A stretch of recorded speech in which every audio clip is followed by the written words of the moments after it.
Hi, I am Mike Bevel, and these are my footnotes to the novel Middlemarch, which is a book I've never read, even though I claim to be an expert in the 19th century and 19th century culture and literature.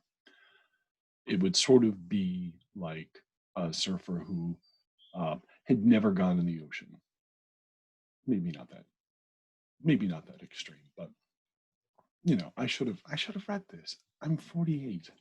It's been 20 years. But I keep getting stuck. So the plan, I think I'll probably tell about the plan maybe the first 3 or 4 episodes, sort of like how Sherwood swore. Sure, there's no editing in this, by the way, because I don't know how yet.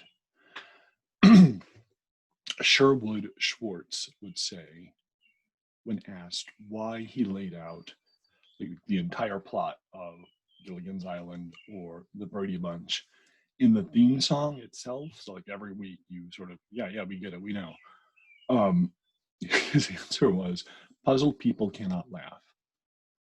And I think that is true and patronizing at the same time. And those are the most uncomfortable truths of all, when truth does that, which it can.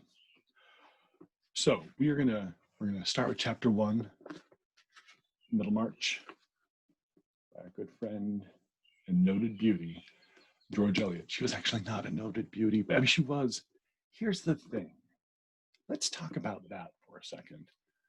Let's talk about George Eliot, who is charismatic as hell in person. Like people, we have letters from people who are just utterly charmed and intoxicated by her. She's a great conversationalist. She's incredibly smart. And I think that sometimes can make a person more attractive. Like, fine. Is her face perfectly symmetrical? No. But there was something about her that drew men to her, especially. Um, and maybe it's patriarchy, because most women maybe weren't great conversationalists because they weren't given the chance to be great conversationalists. They could talk about certain things, but George Eliot could talk philosophy, and she could talk religion, and she could talk politics. So I just imagine much more interesting, as opposed to women who thought knowing all that stuff would make them less valuable in the marriage marketplace, because it kind of did make them less valuable in the marriage marketplace. The thing that we need to consider is that in interesting ways, it was easier to get married as a poor person to the person you loved than it was to get married as someone of the upper or middle class. I feel like I'm looking to just over your left shoulder. If you're sitting, I don't know where you are. Where are you? You watch this. If you watch this, I don't know. You know what I love? I love when podcasters and bloggers talk about, oh, yeah, no one's going to watch this. Love it. Love the confidence. The other quick thing I will say about our friend George Eliot, whose real name was Marianne Evans. I was going to say Marianne Elliott, and no. Marianne Evans. Wait, is that right?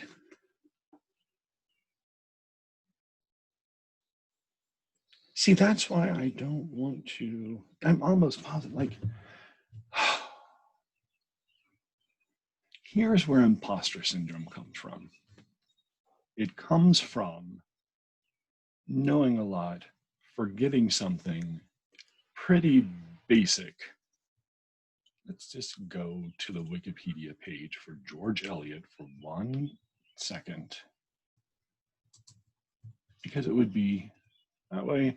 That way I don't have to worry about you yelling at me. Yeah, Marianne Evans, of course. Yeah, you should go to the Wikipedia page for her. She looks, there's a lovely painting by her, of her. Who's it by? It's a replica. Painted by, this is, okay, Mike, focus.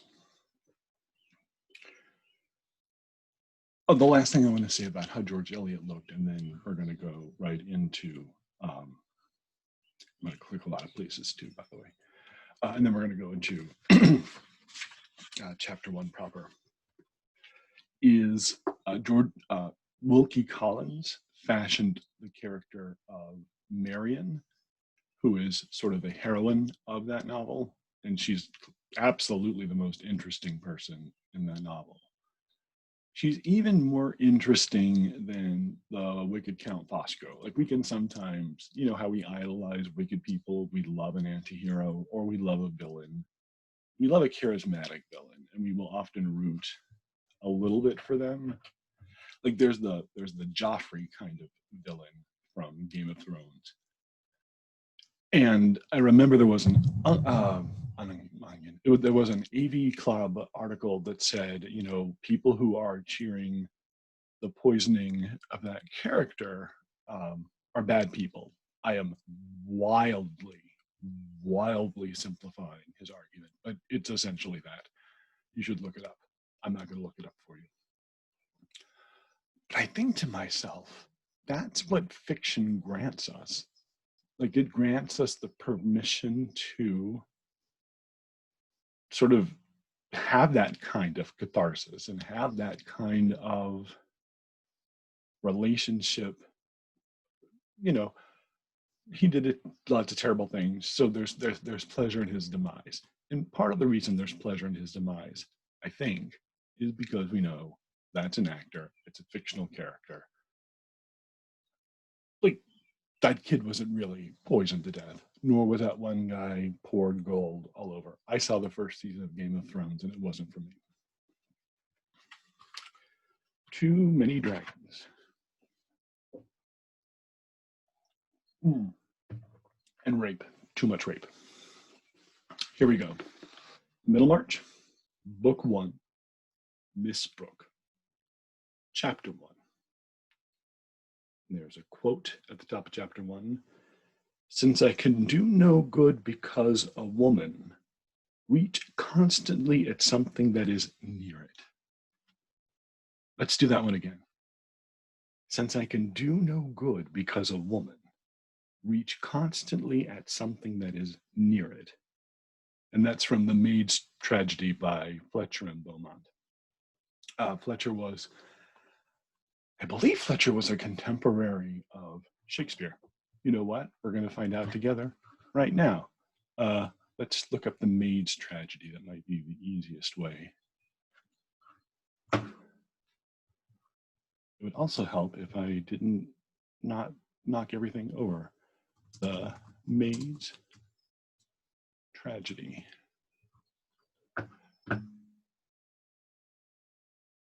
Oh, the play has provoked divided responses from critics. That's interesting to know. John Fletcher. Okay, yeah, perfect. You were right this time, Mike.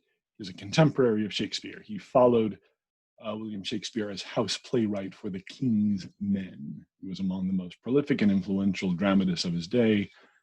We're not here to talk about John Fletcher, Mike, but that is a footnote. I would footnote that. I would let you know. I think it's important to know who John Fletcher and all that is. Is it Hugh Beaumont from Father Knows Best? I bet it was Hugh Beaumont and John Fletcher who wrote The Maid's Tragedy in 1619. All right, so let's get, so I can see me, so I can make sure my face is doing, I'm worried what my face is doing.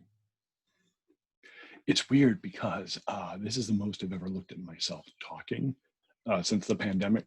Like, we do all of our calls via Zoom, and you know, you see yourself, you see, oh, the other thing that is not always great about Zoom work calls is sometimes I'll make a face, like I'll react to something facially. I'll go on a face journey, as Kimmy Schmidt would put it. And well, she didn't put it that way. There was a library that would not allow Titus to have a face journey. Anyway, where was I going with this? Face journey. Oh, just seeing your face, right? Yeah. So much seeing the face. And if you're on a meeting and somebody says something dumb or that you don't agree with, you know, when you are on just a call and not on a video call, you could roll your eyes and do, I like, well, don't do this, because that I'm a crazy person and um, I don't mind the use of the word crazy for me. I don't mind this, but in general, don't do either, because a lot of people do mind. Don't take my ambivalence at best at that. I also identify as manic depressive rather than bipolar. I think we may have talked about that before. Maybe we didn't. Why would we? Is it a Middlemarch? I don't know. And my pronouns are he and him, and sure they. I don't mind being called a they at all. But I identify as a cis male, and I'm very white. So the only chink in my armor is the gayness. If I could just get rid of that, I'd be on top of the world. Middlemarch. Miss Brooke had that kind of beauty which seems to be thrown into relief by poor dress. Her hand and wrist were so finely formed that she could wear sleeves not less bare of style than those in which the Blessed Virgin appeared to Italian painters. And her profile, as well as her stature and bearing, seemed to gain the more dignity from her plain garments, which, by the side of provincial fashion, gave her the impressiveness of a fine quotation from the Bible, or from one of our older poets. In a paragraph of today's newspaper, she was usually spoken of as being remarkably clever, but with the addition that her sister Celia had more common sense. That's interesting, because I've made it partway through Middlemarch many times, so a lot of the beginning is familiar to me. And there's a note in my copy to tell me to look at page 15. I'm just going to do that real quick. I don't know if I need to bring it up now or if I will bring it up when we get to. Okay, sure.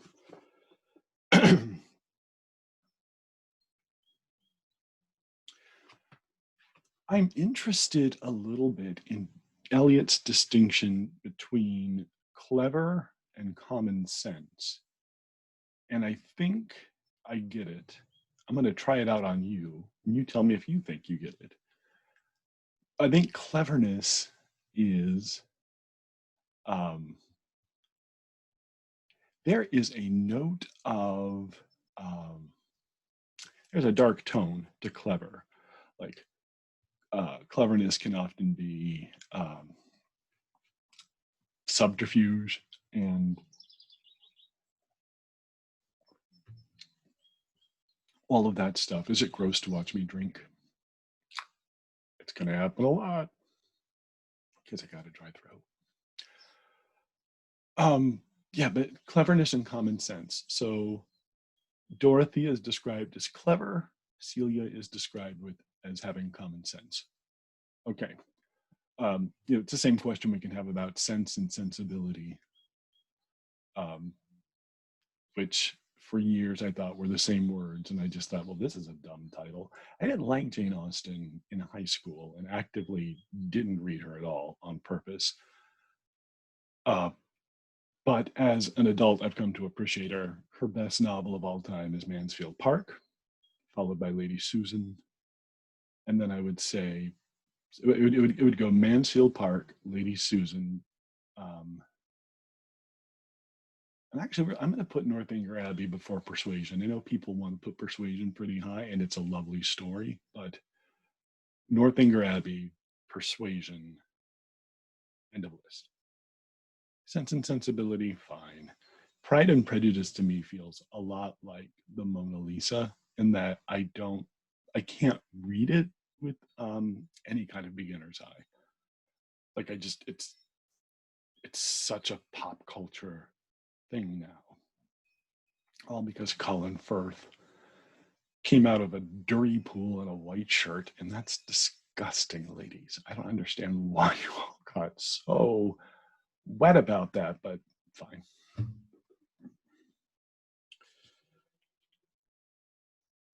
Oh, I just made this note because later on she reinforces this. Anyway, we'll keep going.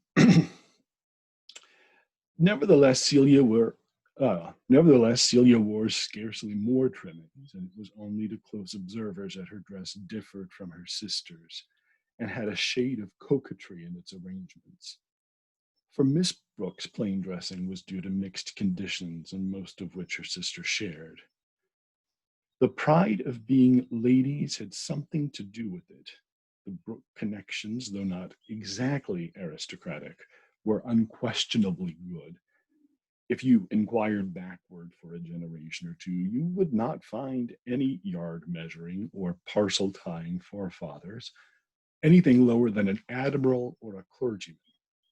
And there was even an ancestor discernible as a Puritan gentleman who served under Cromwell, but afterwards conformed and managed to come out of all political trouble as the proprietor of a respectable family estate. A lot happened in that paragraph, and we're going to talk about that. Just a couple things that might help you if you've never read Middlemarch before. And if you don't know a lot about 19th century stuff. So, the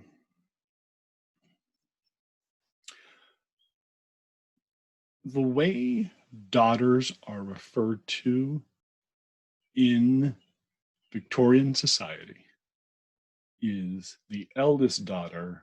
So the mother is Mrs. Brooke, we'll say. We're going to find out her parents died. Spoiler, it's fine. You were never a suspect. So there was Mrs. Brooke. The eldest got to be Miss Brooke. And then the other daughters were referred to by first name. So that's one way you can tell who's the eldest in a novel. If it doesn't necessarily give you ages, that's just a thing you can maybe remember or don't remember. I'll remember for you. You can ask me. The other thing is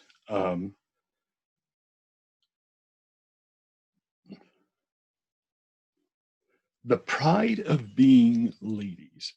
So we are dealing with a middle class family. And we will quickly cover this. So, and this is pretty slapdash and quick, and I wouldn't necessarily quote me on this tape because who knows me? You don't know me. 1832 is when Britain passes its first Reform Act, and it changes the voting laws, and it redistributes, districts, because there were some districts that were called rotten boroughs, where it was very easy to manipulate the citizenry to vote the way of the person in charge, and so it was seen as a corrupt way of getting legislation passed. So they got rid of those. The other thing it does is it sort of puts, let me use this Sharpie as a bookmark. It puts the middle class in a position of power that it didn't have before, because if you owned property, and if you owned property worth X amount of dollars, I think it was maybe £100, and were a man, that's the other important one, you were given the right to vote. So it wasn't just the aristocracy, it was merchants, people who worked for a living and did well.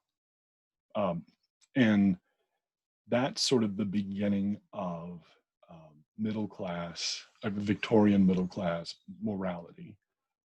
We're coming out of, and this book, by the way, doesn't take place anywhere It doesn't take place anywhere near where, like the tying in time, it doesn't take any place near 1832. We can assume this book is probably, it's a modern novel for her time. She's not looking to the past.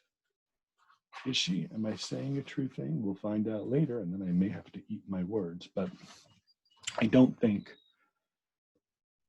this isn't her an historical novel the way Romola is, which is, oh, maybe we'll do Romola sometime. That's a weird book. Anyway, more middle-class people could vote.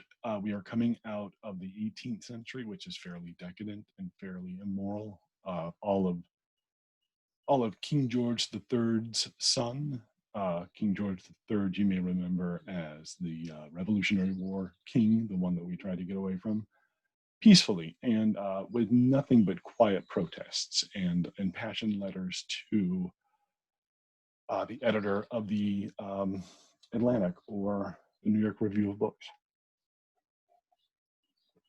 There was no violence in the American Revolution. There was no looting. There was no rioting. There was no pillaging. Nothing like that happened. It was all done by talk.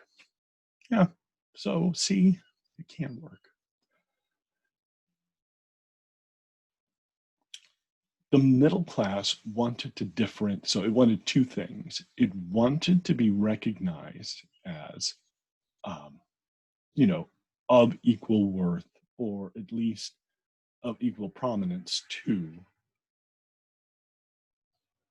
the class above them, the upper class and the aristocracy. But it also didn't necessarily want to encourage the behavior of the aristocracy. And so you start to see these moral choices being made by people who now have political power that they didn't have before. And it goes horribly because turns out middle-class people making decisions for poor people has never worked. And okay, actually, I am glad that I said all this because that's gonna come up here in this novel a little bit. That's all I wanted to tell you about that. And then one other thing I wanted to say is,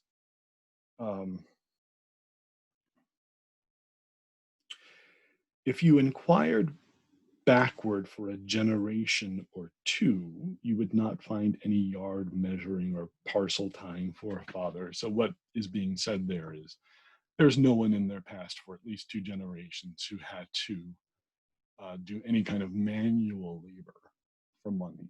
If you had investments that made you money, or if you had a business that made you money, a little better than if you got your money because you made things like with your hands. If you use these, that was all wrong. And is there one more thing I wanted to mention?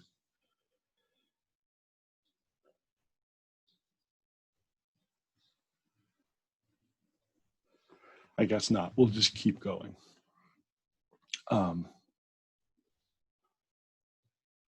Young women of such birth, living in a quiet country house and attending a village church hardly larger than a parlor, naturally regarded frippery as the ambition of a huckster's daughter. Then there was well-bred economy, which in those days made show and dress the first items to be deducted from. Let me try that sentence again because I think I didn't read it right. It made no sense in my head, but it made sense on the page, and it maybe didn't make sense to you, and it's my video. Young women of such birth living in a quiet country house and attending a village church hardly larger than a parlor naturally regarded frippery at the ambition of a huckster's daughter as the ambition. Remember, no editing because I don't know how. Young women of such birth living in a quiet country house and attending a village church hardly larger than a parlor naturally regarded frippery as the ambition of a huckster's daughter. So when we talk about books communicating with other books, there is Jude the Obscure by Thomas Hart. And he also he's coming at religion in like a fighter's pose. He's not, he's not impressed with religion. He is impressed with nature and paganism. A lot of pagan stuff happens in a Hardy novel. In Christianity does not get a great shake, but in Jude the Obscure, there's a character named Arabella who is like a farmer's daughter, and she's plump and pleasing, and she's very beautiful. She's got a dimple in her cheek, and she's got gorgeous hair. And Jude learns after they marry that the hair is fake and the dimple is something she just knows how to do. What Arabella learns about Jude that defies her expectations of what a man can do is Jude has no idea how to slaughter a hog. And I think they both realize I've made a terrible mistake, because neither is going to do things the way that they thought they would. Because they're both fucked up people. And we'll just leave it at that. So here we have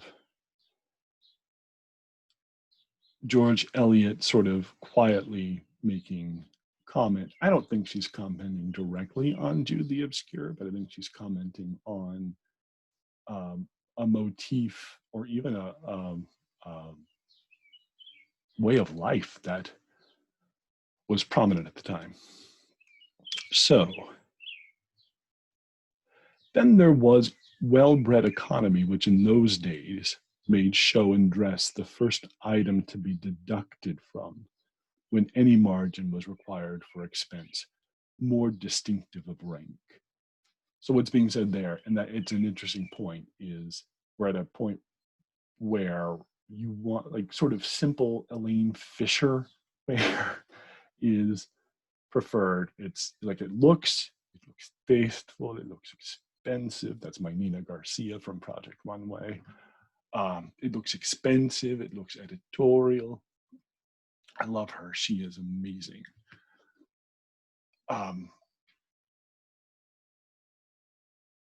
So you wanted to dress plainly, and like the plainer it was, but sort of the finer the fabric, the better. Then there was well-bred economy, which in those days made show and dress the first item to be deducted from, where any margin was required for expenses more distinctive of rank. Such reasons would have been enough to account for plain dress, quite apart from religious feeling. But in Miss Brooke's case, religion alone would have determined it. And Celia mildly acquiesced in all her sister's sentiments, only infusing them with that common sense which is able to accept momentous doctrines without any eccentric agitation. Dorothea knew many passages of Pascal's Pensies and of Jeremy Taylor by heart. So this might be copyright infringement if I read Norton's footnotes on this out loud, word for word. And it's actually not that useful, because all it tells you is who they are and not what the work is. But what we're to take from this is Dorothea's religion is interesting because she is also interested in philosophy. And one of the things that happened to Christianity that I don't think it was good for it, is it got Hellenized, and they started applying Greek logic to questions of theology. And I think those are just separate. Maybe you disagree, and that's fine. We're almost done with this page, but not almost done with this chapter, by the way. We're going to be together. We'll do it. We can do it. We can do it. We can absolutely do this. Every word of Middlemarch I will have read, and there'll be a video record.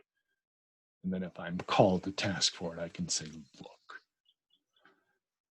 But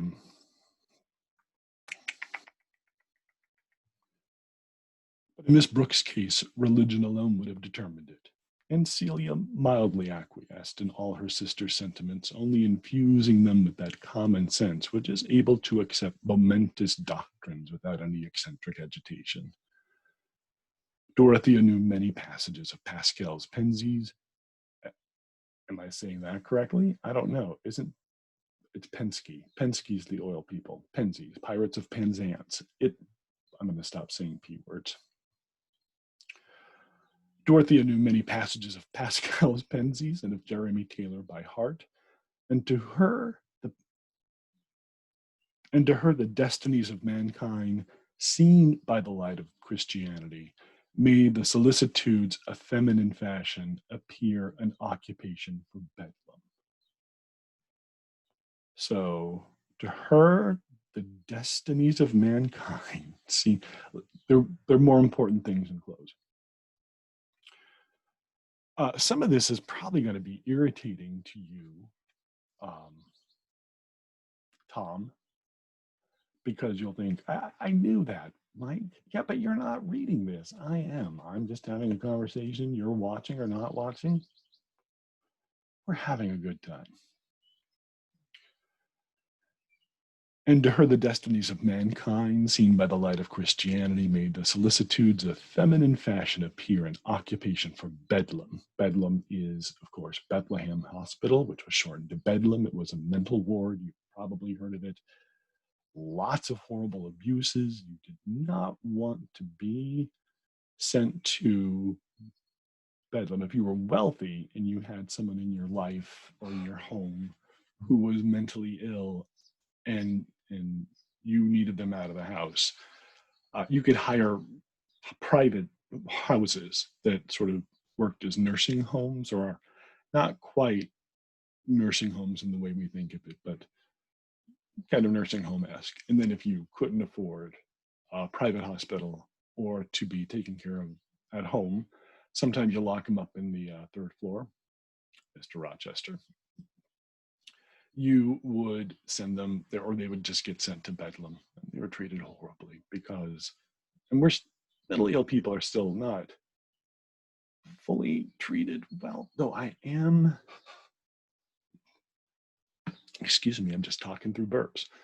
I am heartened by what's happening with conversations around gender identity. Like there's now this beautiful spectrum from which you can look through and say, oh, I am represented. Here I am. There I am. And I think we're going to start seeing that with some mental illnesses too. The things that we have been calling mental illness are really just things we haven't been sharing broadly with each other. And now that we're sharing broadly with each other, what we may have thought had been a mental illness is just a different approach to being a human. And I mean, that's the tough rub, is figuring out what is innate and important to your being and what is caused by trauma and sort of chemical lacks in the brain. Lacks, L-A-C-K-S. Oh, that book, The Immortal Life of Henrietta Lacks. Yes. About that lady who had her cancer cells turned into like immortal, so like they just kept growing and growing, and they've been used and the family never got anything. That book is not great. I remember liking it at the time, and then I reconsidered it. And there's a scene where she gets really mad at the daughter of the woman. The daughter, I think it's the daughter, or the granddaughter, of Henrietta Lacks for, just not understanding the process of what the writer, whose name I now can't remember and I'm not going to look up, wanted to do. And it was such a strong example of the different ways people have of experiencing um, reality and life in this universe. And it seemed, I don't know why she included it. Maybe she included it for honesty, or maybe she thought, yeah, people are really going to empathize with me being mad at this lady. Huh. That's a rough one. Middlemarch.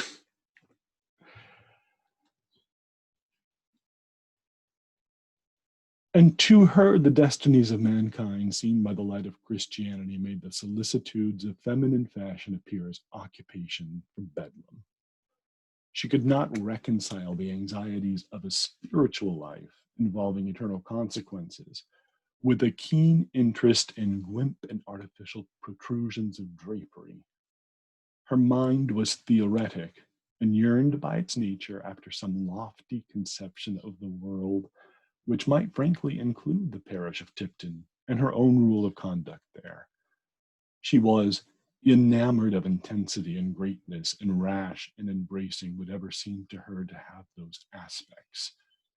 Likely to seek martyrdom, to make retractions, and then to incur martyrdom after all in a quarter where she had not sought it. And there, Eliot is echoing, just one page later, a lot of what she had said in the prelude. There's that passage, her mind was theoretic and yearned by its nature after some lofty conception. And in the description of St. Teresa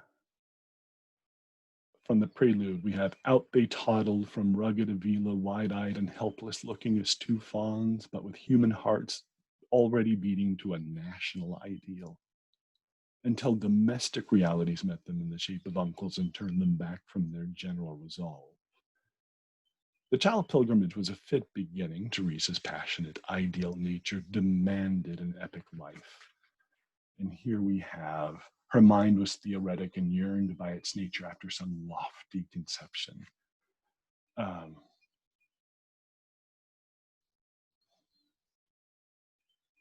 trying just one more second.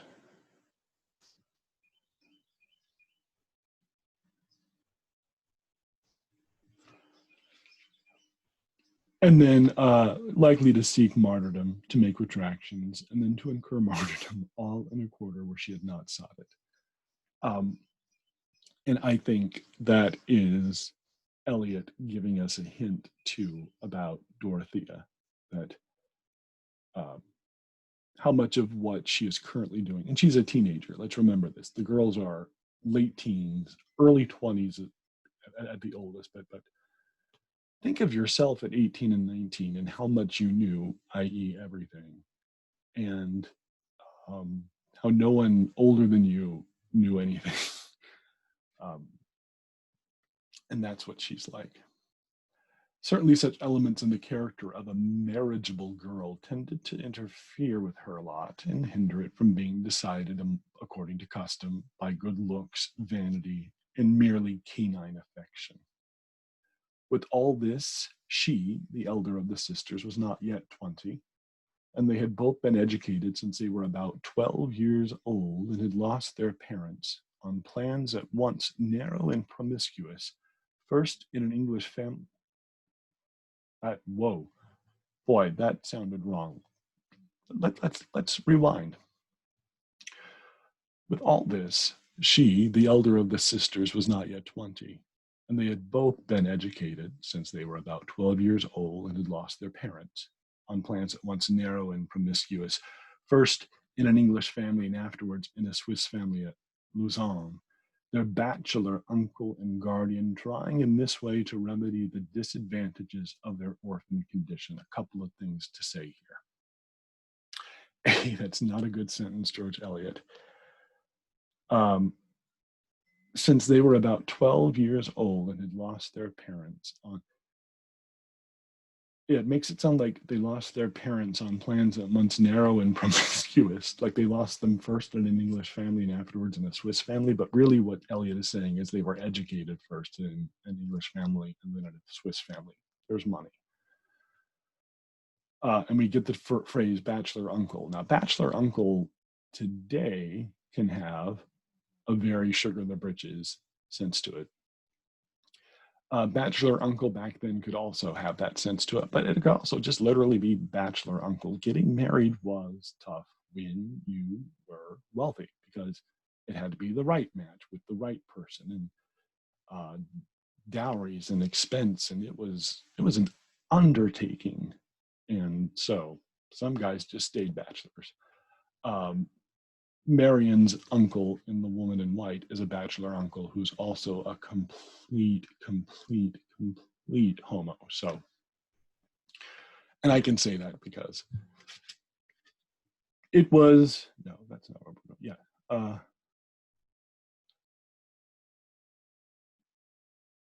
It's all this, she, the elder of the sisters, oh yeah, we just did that.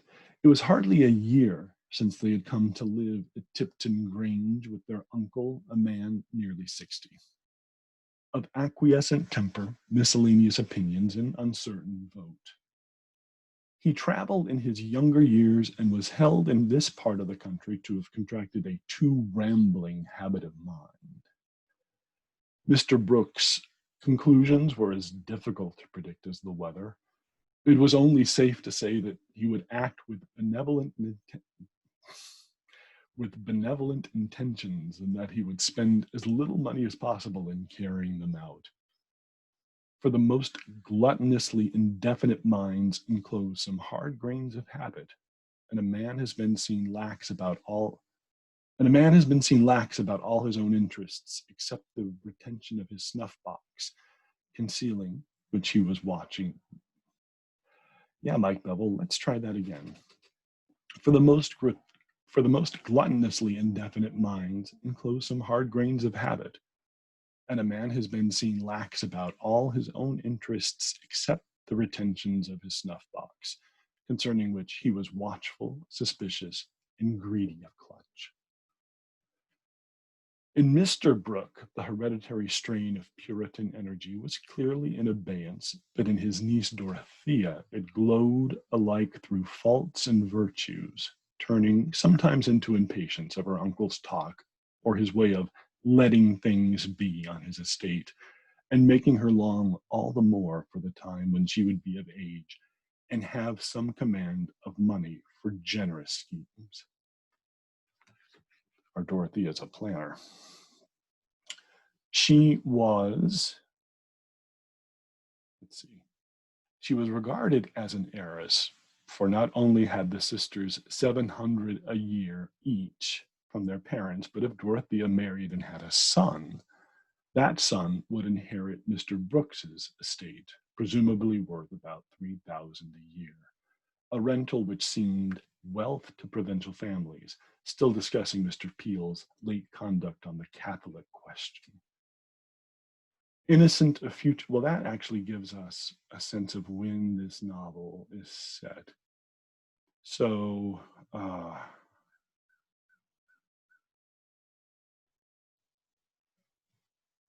sorry, it's great watching me just read something before I read it out loud to you, right?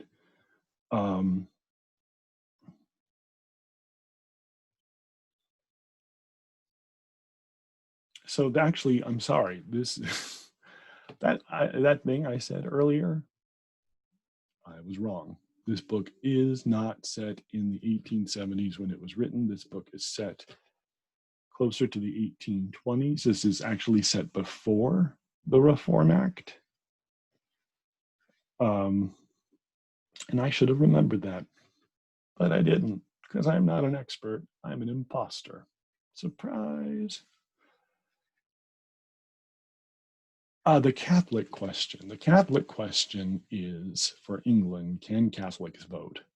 Because the worry has been that they would vote in the interest of Rome rather than in the interest of England.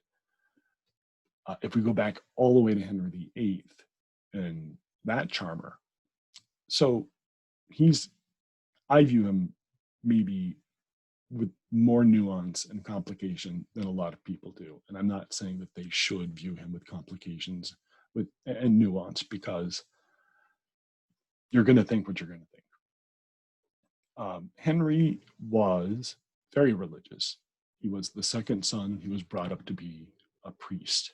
The first son, Arthur, who died, was raised to be king. Henry was going to be, wow, I hope the rocking is not making people nauseated. Let me take my elbows off the table. So his break from Rome is often seen as only driven by passion for Anne Boleyn and a divorce. But the question about splitting from Rome had been in England for a while. It wasn't a new thought. There really had been this thought that, why are we sending so much money, and why are we so beholden to Rome? And if the king is appointed by God, doesn't that mean something? So, yeah, Henry is complicated, but I don't think he was purely driven by lust for reformation of the church.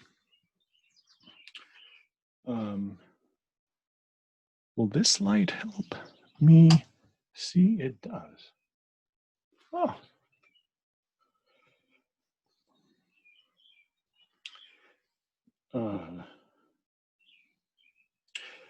A rental which would, let's go back. Okay. She was regarded as an heiress, for not only had the sisters $700 a year each from their parents, but if Dorothea married and had a son, that son would inherit Mr. Brooks's estate. Oh yeah, let's stop there for a minute, because this is, now that we know this is early 1800s, we know that women didn't inherit property. That's the issue for those girls in Sense and Sensibility. And it's an issue here. So Dorothea cannot inherit her uncle's wealth, but her male child could. And then, I mean, she would have some say over how it was used and spent. But yeah, it's women not allowed. Women are property. They're not allowed to inherit property. That's a fun way to look at a human being, as property that can be sold or bought. Let's see.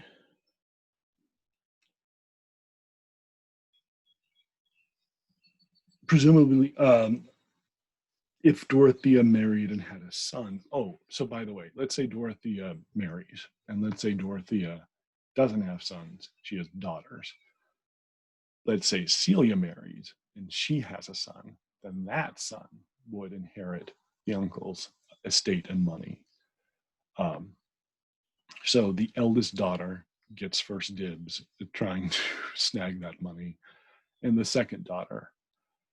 And this actually connects, interestingly, because this is so early in the 1800s, to what was going on right before this with Queen Victoria, because it was not likely, she was not guaranteed to be queen. There were a lot of roadblocks in the way.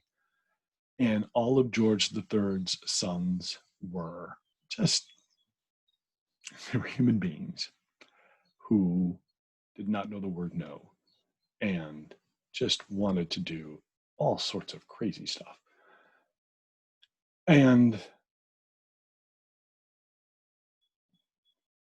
yeah, why did I bring that up? Also, let's see if our friend Seth has texted us. Oh, our friend Seth did text us. Oh no.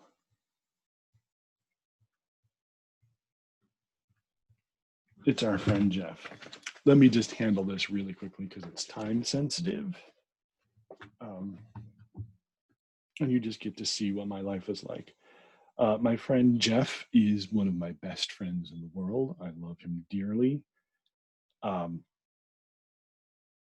This will come up throughout because religion is sort of in here throughout for reasons.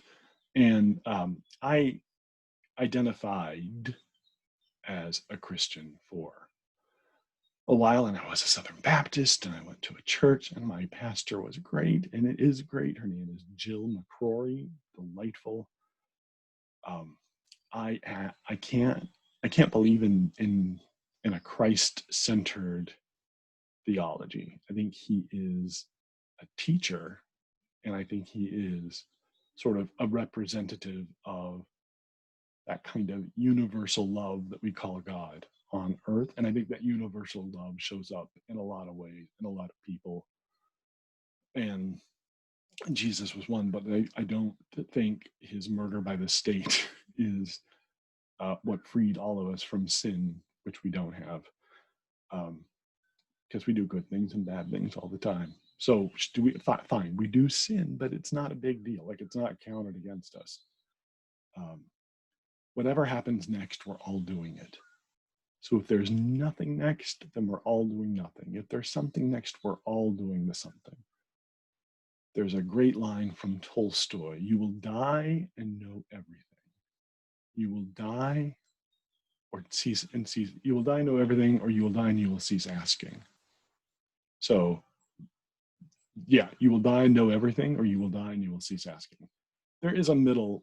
You could die and come back and not know everything, but know a little more in whatever the next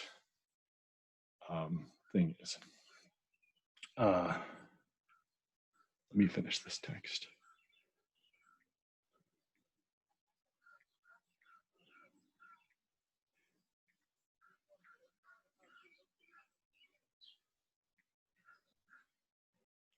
Okay, fine. Back to this. Right. So there's a scramble by George III's sons toward the end to try to produce an heir. Now, for the aristocracy, it's a little different than it is for the general public, because women can inherit the throne. There have been queens of England. But your average woman doesn't have that same opportunity to be a monarch and sort of an inheritor. Anyway, where I'm going with this is there are lots of things that could happen that could go wrong. The other thing that might happen, I don't think it happens in this book, but like in the real world at that time, if neither sister produced heirs, then that money would go to someone. I mean, you look as far as you can to find a guy.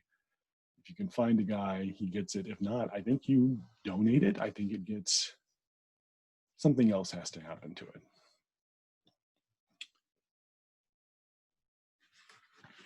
Where are we?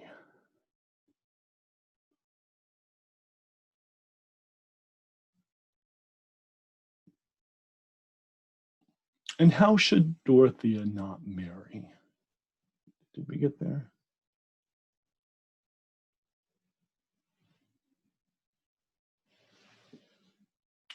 I'm going to start back a little bit further.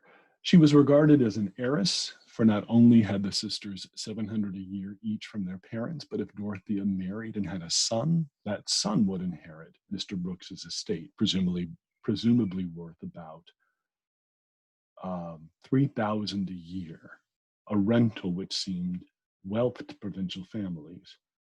Still discussing Mr. Peel's late conduct on the Catholic question, innocent of future gold fields, and of that gorgeous plutocracy which had so nobly exalted the necessities of genteel life.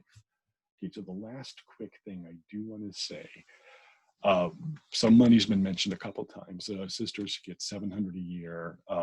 The uncle's estate is worth $3,000 a year. That means he's getting, every year he's getting $3,000 from tenants on his land.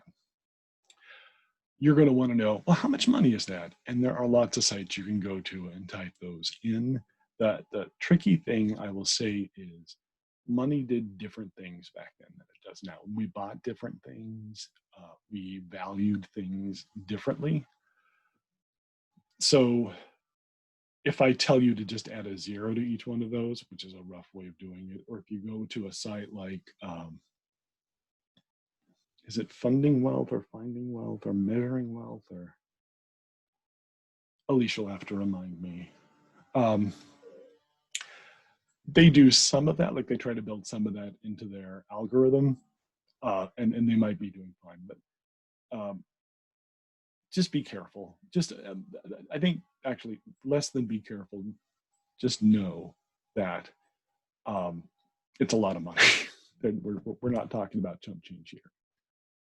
So, and how should Dorothea not marry a girl so handsome and with such prospects? Nothing could hinder it but her love of extremes and her insistence on regulating life according to notions which might cause a wary man to hesitate before he made her an offer, or even might lead her at last to refuse all offers. A young lady of some birth and fortune who knelt suddenly down on a brick floor by the side of a sick laborer and prayed fervently as if she thought herself living in the time of the apostles, who had strange whims of fasting like a papist, and of sitting up at night to read old theological books. Such a wife might awaken you some fine morning with the new scheme for the application of her income, which would interfere with political economy and the keeping of saddle horses. A man would naturally think twice before he risked himself in such fellowship. Women were expected to have weak opinions, but the great safeguard of society and of domestic life was that opinions were not acted on. Same people did what their neighbors did, and that if any lunatic were at large, one might know and avoid them. The rural opinion about the new young ladies, even among the cottages, was generally in favor of Celia as being so amiable and innocent looking, while Miss Brooks's large eyes seemed, like her religion, too unusual and striking. Poor Dorothea. Compared with her, the innocent-looking Celia was knowing and worldly wise. So much subtler is a human mind than the outside tissues that make a sort of blazonry or clock face for it. There's a quote from Macbeth that's sort of like that. Let's take a moment to find it, because, again, I'm interested in how ideas and books and stuff talk to each other. Macbeth, full text.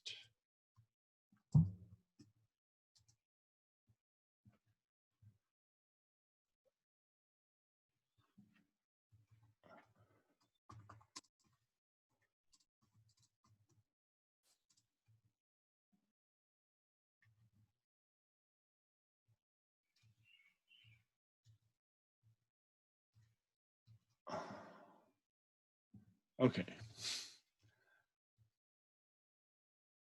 There it is. This is in scene 4, I think, of Act 1. Duncan, the king, is still alive, so we know it's pretty early in the play. And Duncan is just called for the execution of a traitor, and he says, "Is execution done on Cawdor? Or Cawdor? Are not those in commission yet returned?" And Malcolm says, "My liege, they are not yet come back, but I have spoke with one that saw him die, who did report that very frankly he confessed his treasons, implored your highness's pardon, and set forth a deep repentance."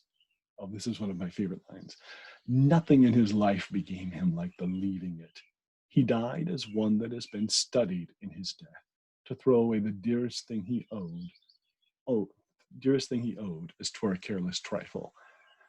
And then Duncan says, "There's no art to find the mind's construct in the face. He was a gentleman on whom I built an absolute trust." And Eliot is sort of saying the same thing, or Dorothea believes the same thing, that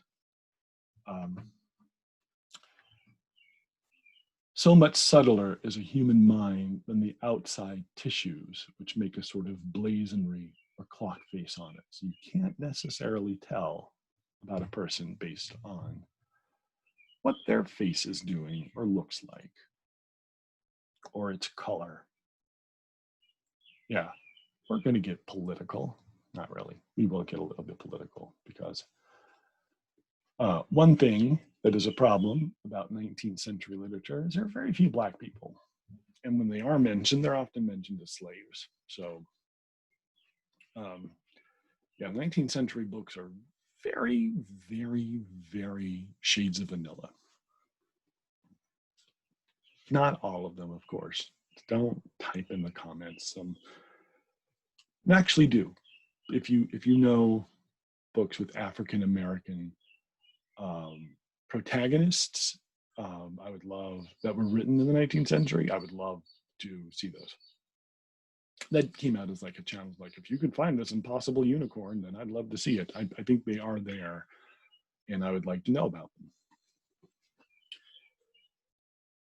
Yet those who approached Dorothea, though prejudiced against her by this alarming heresy, by this alarming hearsay, found that she had a charm unaccountably reconcilable with it. Most men thought her bewitching when she was on horseback. She loved the fresh air and the various aspects of the country, and when her eyes and cheeks glowed with mingled pleasure, she looked very little like a devotee. Riding was an indulgence which she allowed herself in spite of conscientious qualms. She felt that she enjoyed it in a pagan, sensuous way, and always looked forward to renouncing it. That's also, I like that line a lot. I think that says a lot to us about Dorothea. She likes sensual pleasures because she can give them up.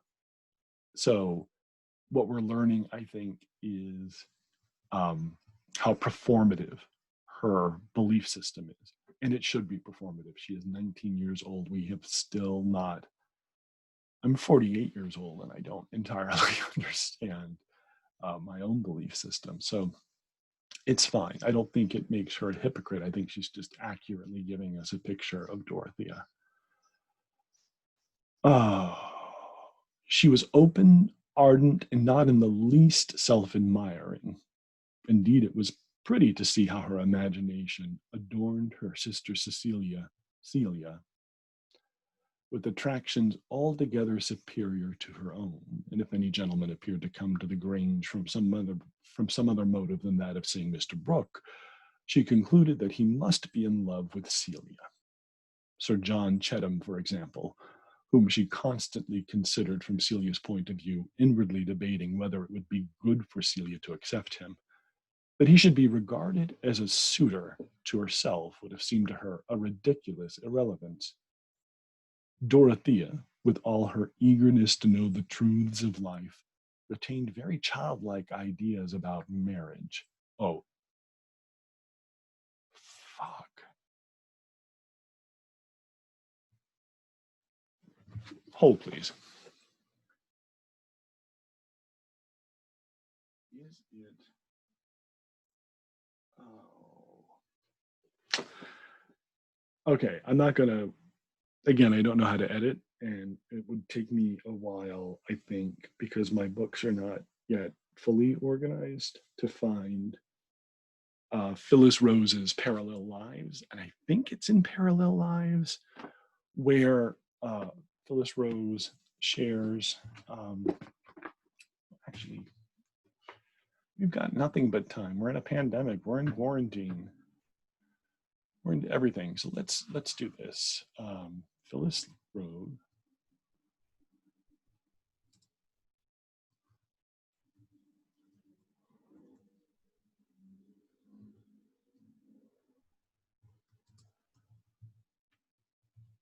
It would help if I knew how to type. Okay, and then let's find, here we go. I wonder, does it have the search inside feature? I'm looking on Amazon. I know we're probably not supposed to be looking on Amazon. No, looking, oh, look inside. So let's look for the word pray.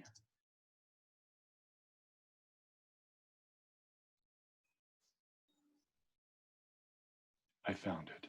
Oh, okay. So why am I finding this for you? Let's go back quickly to this section. Um,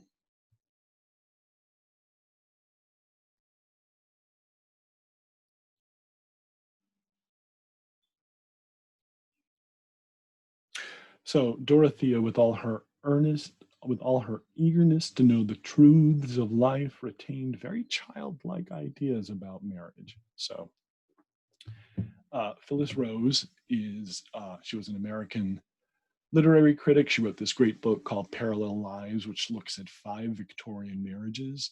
Not ironically. Um, the only successful marriage or the only loving marriage that Rose describes is not a marriage. It's the relationship between George Eliot and George Henry Lewis. Everyone else is just absolutely shitty to each other and miserable. Um, so here we go. I'm only quoting a little bit, so I think this doesn't get me sued. Please don't sue me, goes to Phyllis Rose. One Victorian couple confronted the problem of wedding night trauma with amazing candor. Charles Kingsley, the clergyman novelist, wrote to his fiancée, Frances Grenfell, "I've been thinking over your terror at seeing me undressed, and I feel that I should have the same feeling in a minor degree to you till I had learnt to bear the blaze of your naked beauty. You do not know how often a man is struck powerless in body and mind on his wedding night." The Kingsleys were perhaps unusual in their reverence for marital sex. Both of them had flirted with a pussyism and been drawn to celibacy. Okay, it might be Puseyism. So, fuck. We've got to look at Puseyism really quick. P-U-S-Y.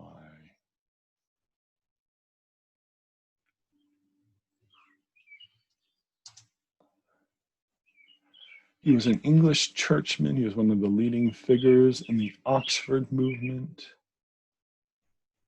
Oh, I think, okay. I think I know what this means then.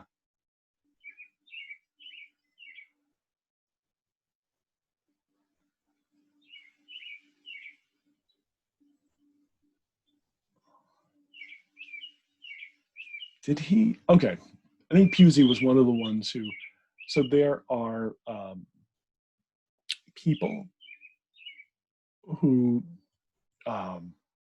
converted from Anglicanism to Roman Catholicism. And it kind of, a few prominent people did it, and it sort of caused a cascade, and a lot of people moved to Rome, is sort of what it was called, or turned to Rome.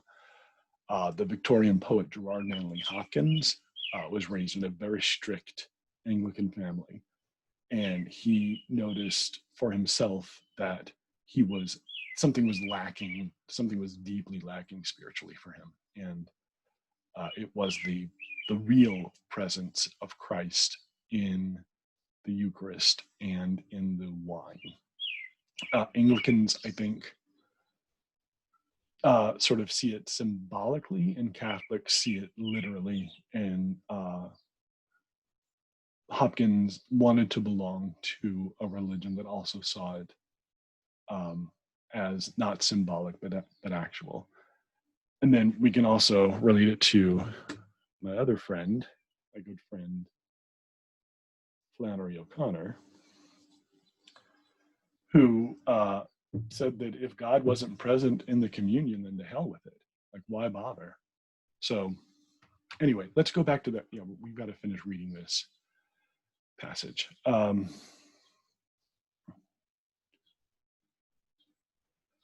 Both of them had flirted with Puseyism and had been drawn to celibacy, so that the sexual side of marriage represented for both an important religious commitment, partly as religious self-mortification, partly in response to his fear that too sudden intimacy would lead to impotence. They decided to defer the consummation of their marriage. A few weeks before their wedding, in 1844, the future Mrs. Kingsley sent her fiancé a scenario for their wedding night. And that's the whole point of that's why I wanted to look up. Here we go. After dinner, I shall perhaps feel worn out, so I shall just lie on your bosom and say nothing but feel a great deal. and you will be very loving and call me your sweet child. And then you will perhaps show me your life of St. Elizabeth, which I thought was a euphemism for his penis. It is not. Your wedding gift. And then after tea, we will go up to rest. We will undress and bathe, and then you will come to my room and we will kiss and love very much and read psalms aloud together. And then we will kneel down and pray in our night dresses. Oh, what solemn bliss! How hallowing! And then you will take me up in your arms, will you not? And lay me down in bed. And then you will extinguish our light and come to me. How I will open my arms to you and then sink into yours. And you will kiss me and clasp me, and we will praise God alone in the dark night with his eye shining down upon us and his love enclosing us. After a time, we shall sleep. And yet I fear you will yearn for so full a communion that you will not be so happy as me. And I too perhaps shall yearn, frightened as I am. But every yearning shall remind me of our self-denial, your sorrow for sin, your strength of repentance, and I shall glory in my yearning, please God. Yeah, so that's the Kingsleys. I bet they were a great couple to brunch with and just have a lot of fun talks. Let's see. Dorothea, with all her eagerness to know the truths of life, retained very childlike ideas about marriage. She felt sure that she would have accepted the judicious Hooker. This would be Richard Hooker, not a Hooker. We're not doing Pretty Woman. And Richard Hooker was a theologian that she would have been aware of, if she had been born in time to save him from that wretched mistake he made in matrimony. I wonder what wretched mistake. Oh, don't sue me, Norton. Norton says that he was popularly believed to be unhappily married to a clownish, silly woman. So you can be married in the Anglican Church. You cannot be married in the Catholic Church, unless you're Pope. But then you're not married. You're just fathering lots of kids.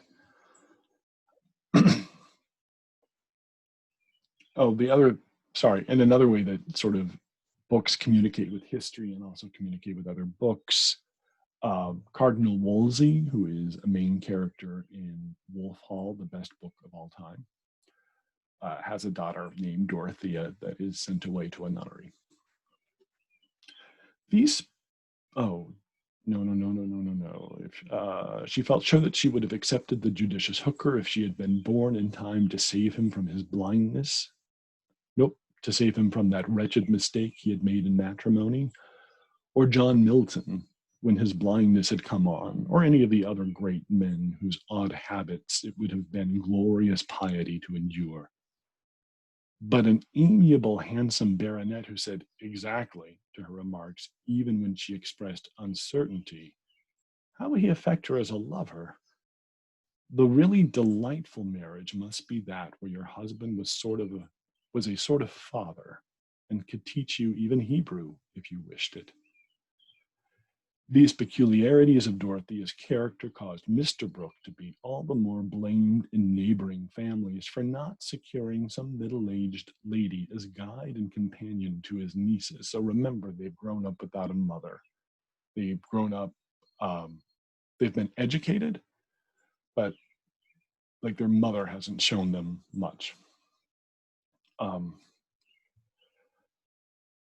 These peculiarities of Dorothea's character caused Mr. Brooke to be all the more blamed in neighboring families for not securing some middle-aged lady as guide and companion to his nieces. But he himself dreaded so much the sort of superior woman likely to be available for such a position that he allowed himself to be dissuaded by Dorothea's objections, and was in this case brave enough to defy the world. That is to say, Mrs. Cadwallader. Again, I've never heard this book read out loud. I've only read it, and Let's say Cadwallader, Mrs. Cadwallader, the rector's wife, and the small group of gentry with whom he visited in the northeast corner of Loamshire. So Miss Brooke presided in her uncle's household and did not at all dislike her new authority with the homage that belonged to it. Nope, with the homage. It, see, I think I have to say homage because it has an H in it the way herb does, not herb. Homage. Sir James Chettam was going to dine at the Grange today with another gentleman whom the girls had never seen and about whom Dorothea felt some venerating expectations. This was the Reverend Edward Casaubon, noted in the country as a man of profound learning, understood for many years to be engaged on a great work concerning religious history. Also, as a man of wealth enough, trying to read here, guys, give luster to his piety and having views of his own which were to be more clearly ascertained on the publication of his book. So he's working on a book that wants to sort of synthesize all religions into an religion. His very name carried an impressiveness hardly to be measured without a precise chronology of scholarship. Early in the day, Dorothea had returned from the infant school, which she had set going in the village, and was taking her usual place in the pretty sitting room which divided the bedrooms of the sisters, bent on finishing a plan for some buildings, a kind of work which she delighted in, when Celia, who had been watching her with a hesitating desire to propose something, said, and this, so there's dialogue now. I'm not going to do voices. I hope you understand. I will do my best to make them. No, I won't. I don't do voices. I'm not an actor. I'm just a reader. And not a very good one, as you can tell. Dorothea, dear, if you don't mind, if you were not very busy, suppose we looked at Mamma's jewels today and divided them. It is exactly 6 months today since Uncle gave them to you, and you have not looked at them yet. Celia's face had the shadow of pouting expression in it, the full presence of the pout being kept back by an habitual awe of Dorothea in principle. To associated facts, it might show a mysterious electricity if you touched them incautiously. To her relief, Dorothea's eyes were full of laughter as she looked up. What a wonderful little almanac you are, Celia. Is it 6 calendar or 6 lunar months? It is the last day of September, and it was the 1st of April when Uncle gave them to you. You know, he said that he had forgotten them till then. I believe you have never thought of them since you locked them up in the cabinet here. Well, dear, we should never wear them, you know. Dorothea spoke in a full, cordial tone, half caressing, half explanatory.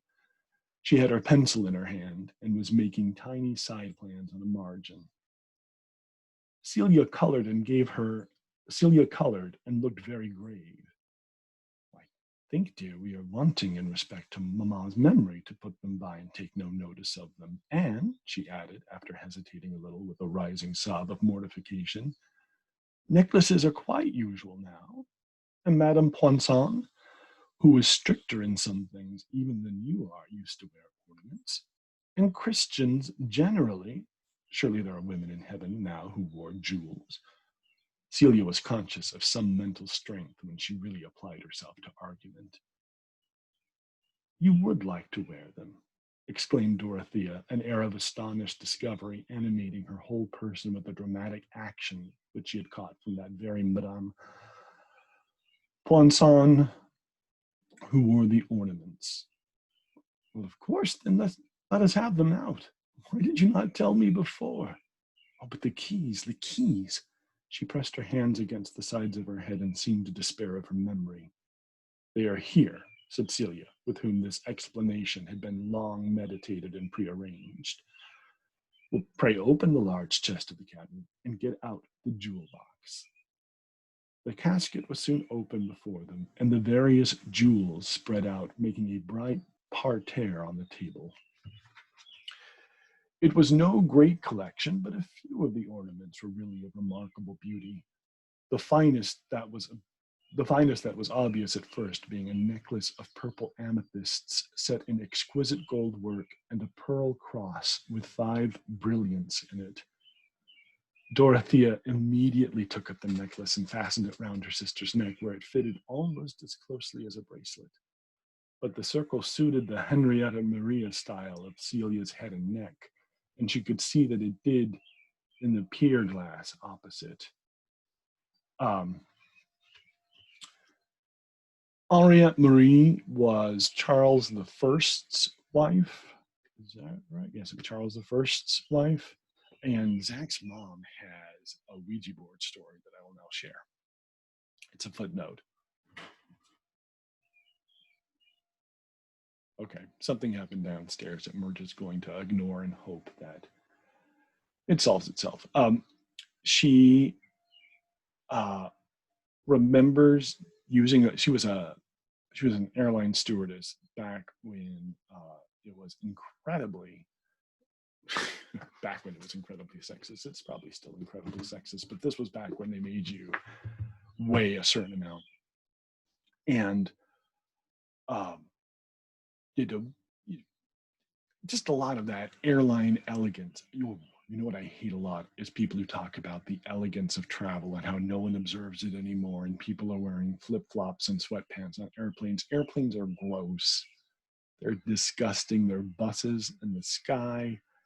And fuck you if you want to make fun of me for trying to dress comfortably, because I'm going to be so uncomfortable for that flight. Granted, some people would be uncomfortable in sweats and feel weird. That's valid for you. But don't turn it into this, oh, flight travel is gone the way of the dogs, is a phrase I've heard. Just moments ago from me. I coined it. Anyway, she was a flight attendant. She was in France. They were using a Ouija board, and they believe they contacted Henriette Marie because she kept spelling out, where's his head in French.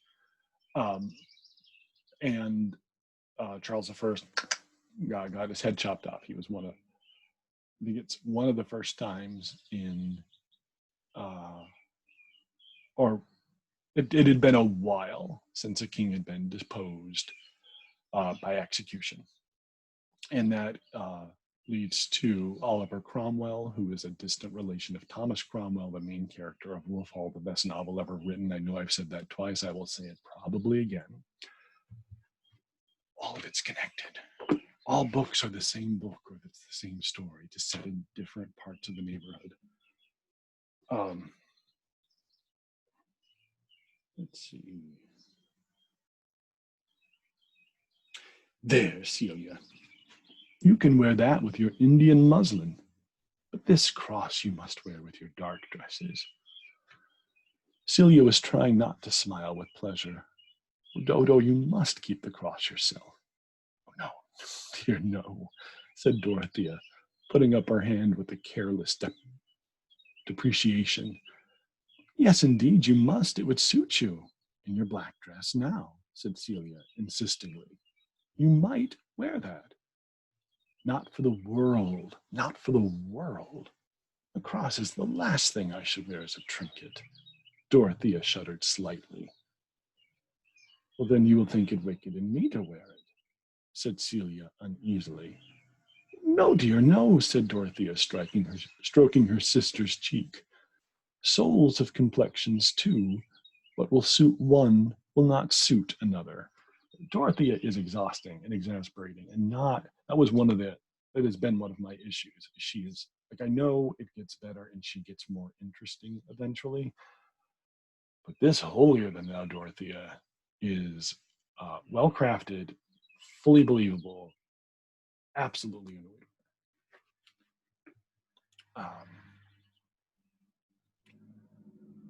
But you might like to keep it for Mamma's sake.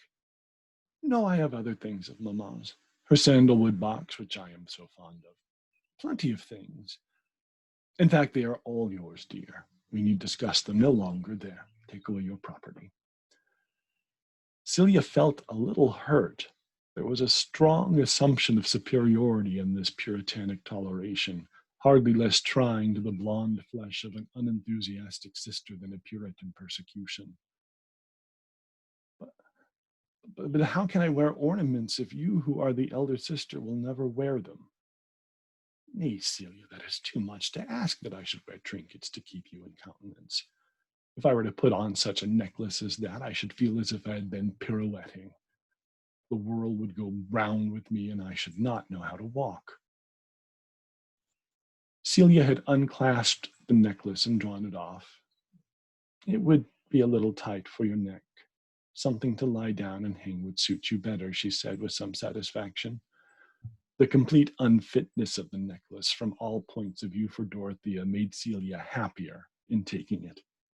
She was opening some ring boxes, which disclosed a fine emerald with diamonds, and just then the sun, passing beyond a cloud, sent a bright gleam over the table.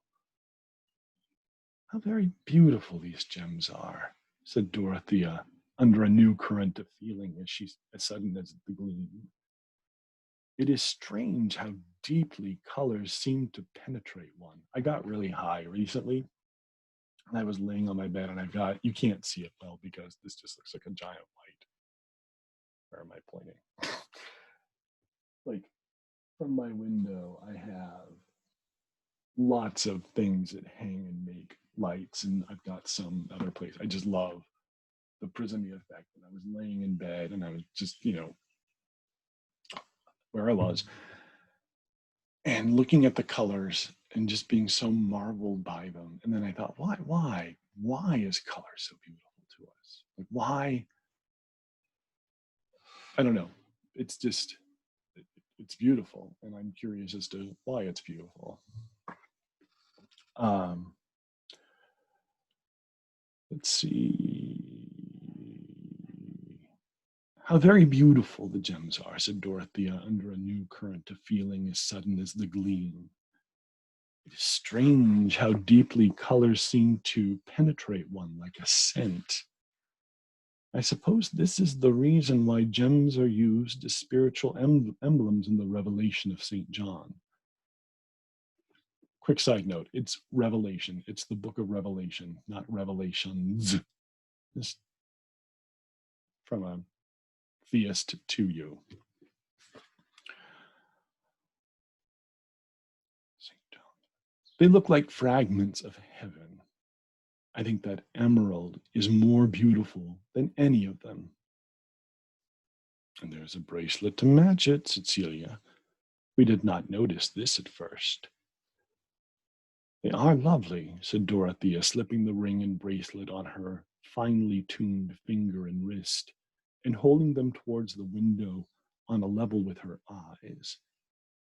All the while, her thought was trying to justify her delight in the colors by merging them in her mystic religious joy. Oh, there's a lot to unpack there, and you're bored, but I'm going to unpack it anyway.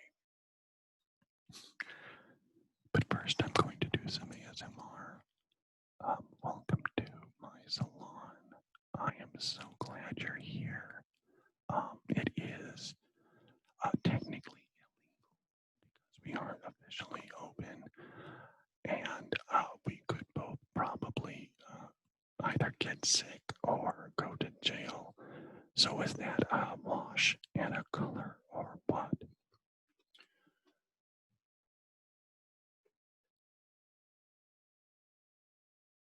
All the while, her thought was trying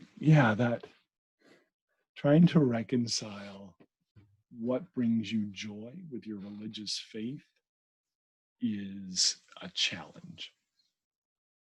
And I don't think it's a worthwhile challenge. I think the things that bring you joy, and you don't have to justify it. You just get to feel it.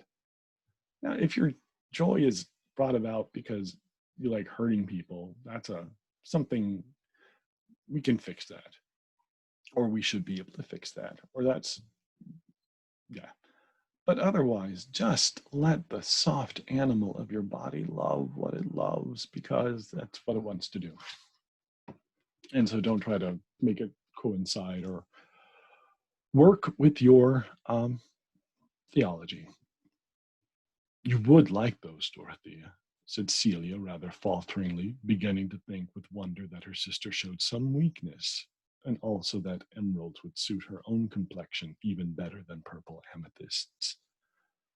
Oh, you must keep that ring and bracelet, if nothing else. But see, these agates are very pretty and quiet. Yes, I will keep this ring and bracelet, said Dorothea. Then letting her hand fall on the table, she said in another tone, Yet what miserable men find such things and work at them and sell them. She paused again, and Celia thought that her sister was going to renounce the ornaments as inconsistency she ought to do. Yes, dear, I will keep these, said Dorothea decidedly, but take all the rest away and the casket. Oh, we're in the home stretch again. She took up her pencil without removing the jewels and still looking at them. She thought of often having them by her to feed her eye at those little fountains of pure color. Shall you wear them in company? Said Celia, who was watching her with real curiosity as to what she would do. Dorothea glanced quickly at her sister. Across all her imaginative adornment of those whom she loved, there darted now and then a keen discernment which was not without a scorching quality. If Miss Brooke ever attained perfect meekness, it would not be for lack of inward fire. Perhaps, she said rather haughtily, I cannot tell to what level I may sink. Celia blushed and was unhappy. She saw that she had offended her sister and dared not say even anything pretty about the gift of the ornaments, which she put back into the box and carried away. Dorothea, too, was unhappy as she went on with her plan drawing, questioning the purity of her own feeling and speech in the scene which had ended with that little explosion. There is something to be said, I think, though, for Dorothea's commitment to doing the right thing. Like, I think she's a little in your face about it. She wants to be recognized and noticed, but don't we all want that sometimes? Like when we do a really good deed, or if we do something well, don't we want someone to say good job? I think we do. I think Dorothea is very human. I think the sister relationship is also really well done, and I think Elliot understands familial relationships. She had a terrible relationship with her brother. The mill on the floss is just one long apology from her to her brother because she's weird and he hates her.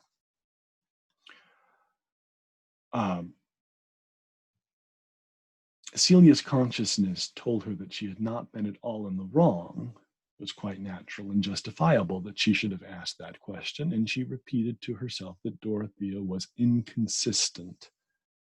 Either she should have taken her full share of the jewels, or, after what she had said, she should have renounced them altogether.